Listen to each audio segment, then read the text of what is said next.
Good morning बच्चों। चलिए science का ऑनलाइन क्लास स्टार्ट करते हैं। बच्चों आज हम लोग पढ़ेंगे एटमॉस्फेरिक प्रेशर। ठीक है, एटमॉस्फेरिक प्रेशर में होता है वायुमंडलीय दाब। चलिए आगे बढ़ते हैं। You have seen the cycle tube when filled with air swell up.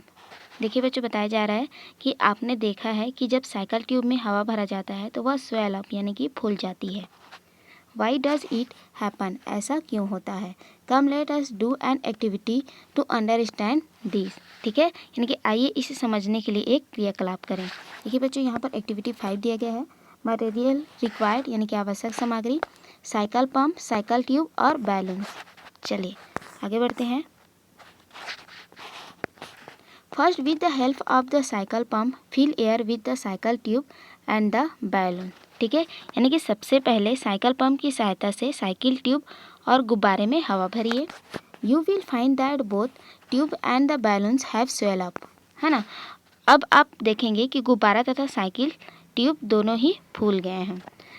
Why it is so, है ना, ऐसा क्यों हुआ, है ना, इसका क्या कारण है। The small particles present in the air collide with the walls of the balloons and the tube exert pressure on it। देखिए बच्चों, ध्यान दीजिए, यहाँ पर बताया जा रहा है कि वायुमंडल में उपस्थित गैसों के सूक्ष्म कण गुब्बारे और साइकिल ट्यूब की दीवारों से टकराकर, ठीक है, उन पर दाब डालते हैं। आगे देखते हैं। Due to the pressure on the inner walls they swell up. ठीक है, आगे लिखा है कि जिससे उनकी भीतरी दीवारों पर पड़ने वाले वायु के दाब के कारण वे फूल जाते हैं। आगे देखते हैं। इन दिस वे, है ना, इसी तरह मोर air inter and they also apply pressure. ठीक है, यानी कि इसी तरह, है ना, यदि हम लोग उनमें और हवा इंटर करते हैं यानी कि और वायु भर दी जाती है तो वह भी दाब डालती है। चलिए आगे देखते हैं। इन द सेम वे, ठीक है, इसी प्रकार the pressure apply by the atmospheric around us is called atmospheric pressure. देखिए बच्चों, ध्यान दीजिए, इसी प्रकार हमारे चारों ओर स्थित वायुमंडल द्वारा आरोपित दाब वायुमंडलीय दाब कहलाता है। ठीक है, यानी कि एटमॉस्फेरिक प्रेशर कहलाता है। आगे देखते हैं। When we move high above, है ना, जब हम ऊपर जाते हैं, ठीक है, यानी कि पृथ्वी की सतह से ऊपर जाने पर the density of air change. ठीक है, तो जो एयर का डेंसिटी है यानी कि हवा का जो घनत्व होता है वह परिवर्तन हो जाता है। And due to it the atmospheric pressure also change, है ना, और जो दाब पड़ता है ना, यानी कि घनत्व बढ़ने के कारण दाब भी क्या हो जाता है, बदल जाता है। आगे देखते हैं। As we go up in the air the density decrease and so does the atmospheric pressure, यानी कि ऊपर जाने पर वायु का जो घनत्व है वह घटता है, जिससे वायुमंडलीय दाब में भी कमी हो जाती है। चलिए आगे देखते हैं। देखिए बच्चों, 3.8.1 some effect of atmospheric pressure. ठीक है, क्या दिया है, some effects of atmospheric pressure, यानी कि वायुमंडलीय दाब के कुछ प्रभाव। चलिए आगे देखते हैं। Atmospheric pressure has much effect of our body. देखिए बच्चों, हमारे शरीर पर वायुमंडल अत्यधिक दाब डालता है। Have you ever wondered when the atmospheric pressure is high why we have not shrunk due to the atmospheric pressure. देखिए बच्चों, प्रश्न पूछा जा रहा है कि क्या आपने कभी सोचा है कि जब यह दाब, है ना, बहुत अधिक होता है तब हम पिचक क्यों नहीं जाते हैं। ठीक है, यानी कि हमारे शरीर पर जब इतना अधिक दाब पड़ता है तो हम श्रंक क्यों नहीं हो जाते, यानी कि हम पिचक क्यों नहीं जाते। आगे देखते हैं। We and all living organism are made of cell, यानी कि हम और जो ऑल लिविंग ऑर्गेनिज्म है यानी कि जो अन्य जीवधारी हैं, ना, वो किससे बने हैं, सेल्स, यानी कि कोशिकाओं का बना होता है उनका शरीर। आगे देखते हैं। Which have such fluid in them which exert pressure from inside. ठीक है, और आगे बताया जा रहा है कि जिसमें है ना, यानी कि जो कोशिकाएं होती हैं उनमें क्या होता है, which have such fluid in them, यानी कि उसमें तरल पदार्थ होते हैं जो अंदर से दाब डालते हैं। ठीक है, देखिए, एक्सर्ट प्रेशर फ्रॉम इनसाइड, यानी कि जो अंदर से दाब आरोपित करते हैं। आगे देखते हैं। The pressure exert by the cell equal the atmospheric pressure. ठीक है, यानी कि कोशिका के अंदर से आरोपित दाब वायुमंडलीय दाब के बराबर होता है। आगे देखते हैं। Now you must have understood why we have not shrunk. ठीक है, अब आप समझ गए होंगे कि हम क्यों नहीं पिचकते। चलिए आगे देखते हैं। What would happen if the pressure exerted from inside the cell were greater than the atmospheric pressure। देखिए बच्चों, क्वेश्चन पूछा जा रहा है कि क्या होगा यदि तरल पदार्थ के द्वारा कोशिका के अंदर से आरोपित यह दाब वायुमंडलीय दाब से अधिक हो जाए। ठीक है, आगे देखते हैं। Come let us perform an activity to understand this, यानी कि आइए इसे समझने हेतु एक्टिविटी करें। चलिए आगे बढ़ते हैं। देखिए बच्चों, यहाँ पर एक्टिविटी 6 दिया है। ठीक है, चलिए आगे बढ़ते हैं। Material required an empty bottle of glucose cork two curved glass tube balloons. ठीक है, यानी कि जो मटेरियल रिक्वायर्ड है यानी कि आवश्यक सामग्री है वो है ग्लूकोज की, है ना, ग्लूकोज की बोतल, ठीक है, कॉर्क है और 2 मुड़ी हुई नलियाँ और गुब्बारा। चलिए आगे बढ़ते हैं। First make holes in the cork and insert the glass tube as so in figure, है ना, यानी कि जैसे चित्र में बताया गया है। ठीक है बच्चों, यहाँ पर बोला जा रहा है कि जैसे चित्र में बताया जा रहा है ना, उसी प्रकार क्या करना है। सर्वप्रथम कार्क में 2 छेद करना है। ठीक है, कार्क में 2 छेद करना है और उसमें ग्लास ट्यूब को, है ना, उसमें डालना है। ठीक है बच्चों, यानी कि जो कार्क है उसमें छेद करना है और उसमें जो हम लोग ट्यूब लिए हैं ना उसको डालना है। चलिए आगे देखते हैं। Place a balloon on the lower end of 1 tube. ठीक है, फिर 3.6 ए, यानी कि जो 3.6 ए में दिया है, यानी कि इसमें जो बताया गया है उसी प्रकार क्या करना है। जो एक ट्यूब है उसके जो नीचे है ना, उसको हम लोग को उसमें हम लोग को बैलून डालना है, यानी कि गुब्बारा डालना है। ठीक है, समझ में आया। यानी कि पहली नली के निचले भाग में गुब्बारा लगाइए। आगे देखते हैं। Now up tighten the cork to the bottle and through the second tube suck out the air from the bottle. देखिए बच्चों, ध्यान दीजिए। अब बताया जा रहा है कि बॉटल को क्या करना है, टाइट करना है ना। बॉटल का जो कॉर्क है उसको टाइट कर देना है ना। और दूसरी नली को, ठीक है, दूसरी नली को, है ना, आप क्या करेंगे, जैसे चित्र में बताया गया है, मुंह से लगाकर बोतल के भीतर की हवा बाहर खींचेंगे। ठीक है, आगे देखते हैं।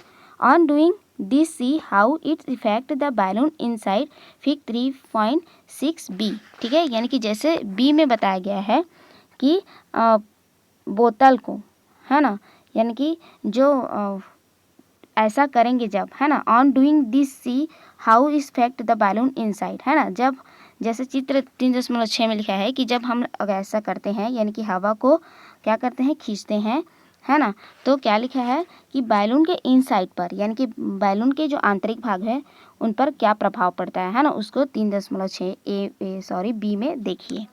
चलिए आगे देखते हैं। You will find that the balloon slowly swell up. ठीक है, यानी कि ऐसा करने पर, है ना, जो गुब्बारा है ना, वो क्या होता है, स्वेल अप, यानी कि वह धीरे धीरे क्या हो जाता है, फूल जाता है। Some time is swell too much and burst, है ना, कभी कभी यह फूल करके क्या हो जाता है, बहुत अधिक फूल करके ब्रस्ट हो जाता है, यानी कि फूट जाता है। ठीक है, चलिए आगे देखते हैं। This is because of the decrease pressure inside the bottle. ठीक है, ऐसा इसलिए होता है क्योंकि जो बॉटल का इनसाइड का जो प्रेशर है, ठीक है, यानी कि बोतल के भीतर, है ना, वायुमंडलीय दाब कम हो जाने के कारण ऐसा होता है। ठीक है, चलिए आगे देखते हैं। In the same way when we go to a high altitude.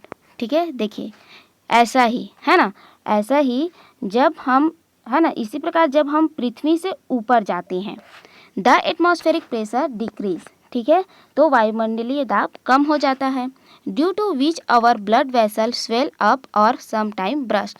ठीक है, तो जिससे हमारा, है ना, जब हम लोग ऊपर जाते हैं तो वायुमंडलीय दाब कम हो जाता है, जिससे जो ब्लड वेसल होती हैं, यानी कि जो रक्त वाहिनियाँ हैं, है ना, उनका दाब अधिक होने के कारण वे फूल जाती हैं और कभी कभी वे भी फट जाती हैं। ठीक है, चलिए आगे देखते हैं। When the atmospheric pressure of an area of the earth fall down suddenly, then there may be strong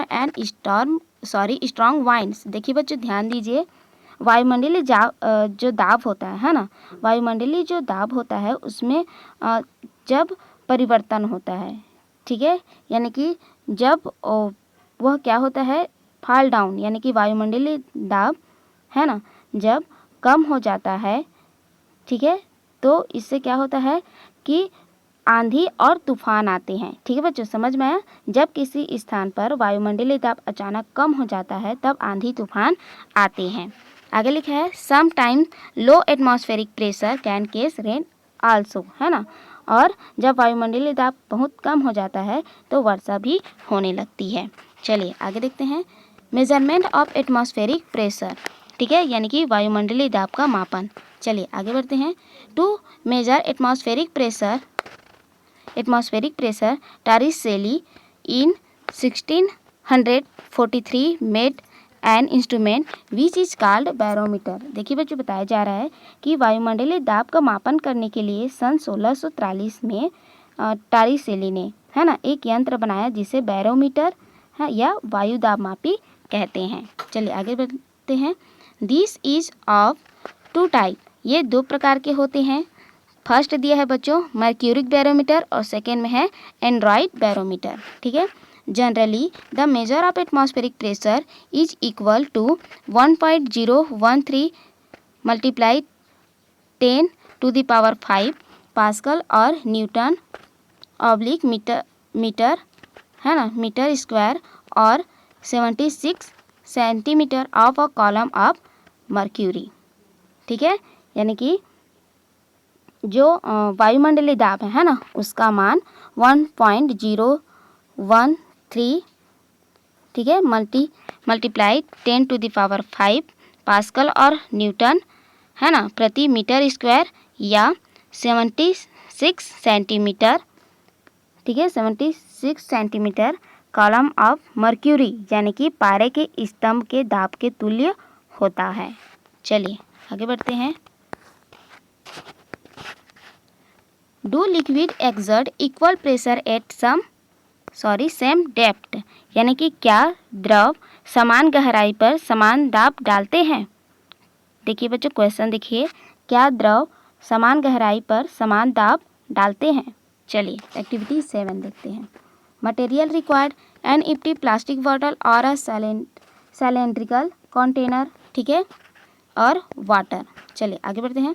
make a small hole at an equal height from the bottom of the bottle और container as so fig 3.7, ठीक है, with the help of a nail. देखिए बच्चों बताया जा रहा है कि बोतल या डिब्बे में, है ना, पेंदे से थोड़ा ऊपर, ठीक है, जो बॉटम है उससे थोड़ा ऊपर चित्र जैसे 3.7 में दर्शाया गया है उसके अनुसार चारों ओर समान ऊंचाई पर कील की सहायता से, ठीक है, यानी कि नेल की सहायता से एक एक छेद कीजिए। ठीक है बच्चों, जैसे चित्र में दिया है देखिए यहाँ पर, है ना, जो बॉटल में छेद दिया गया है, ठीक है, चारों तरफ 4 छेद किए गए हैं। आगे देखते हैं। Now fill the bottle with water, अब बॉटल को पानी से भर दीजिए। Does the stream of water coming out from each of the holes fall at the same distance from the bottle. देखिए अब क्वेश्चन पूछा जा रहा है कि क्या सभी छिद्रों से निकलता पानी बोतल से बराबर दूरी पर गिरता है। ठीक है, क्या यहाँ पर बॉटल से जो पानी गिर रहा है ना, बॉटल से जो पानी गिर रहा है वह बोतल से समान दूरी पर गिर रहा है।